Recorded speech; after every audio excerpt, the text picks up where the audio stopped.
Up first this evening, more shocking revelations from the Auditor General's report on the Caribbean Maritime University, CMU.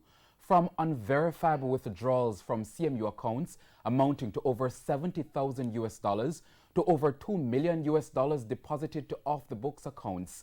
TVJ's Kelisha Williams has the details of a leaked copy of the 80-page report.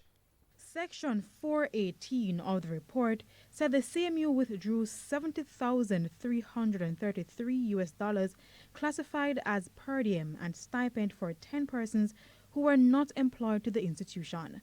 While the auditing team said it saw instructions for the payments to be made, there were no bills to verify them. Based on the documentation provided to the auditors, part of the money, $3,535, was used to fund the CMU business trip for the owner of a logistics company who was identified as a PhD student at CMU. However, approval for official travel for the owner of the logistics company was not granted by Cabinet, whereas Cabinet gave other persons traveling to the same seminar the green light on November 1, 2018.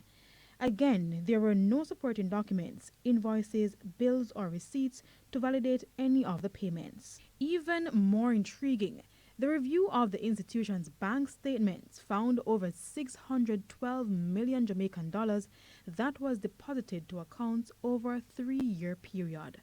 However, only $345 million passed through the school's main account. The remaining $268 million was deposited directly to accounts that were not written in the books. The deposits were related to funds received from the Education Ministry, Hard Trust NTA, tuition fees, canteen sales, and customer deposits. Other financial breaches related to accounts referred to as CANTEEN. However, 2 of the canteen accounts were used for other purposes totaling 129 million Jamaican dollars. For example, payments to 7 parties connected to sacked Minister of Education RUEL and an independent contractor.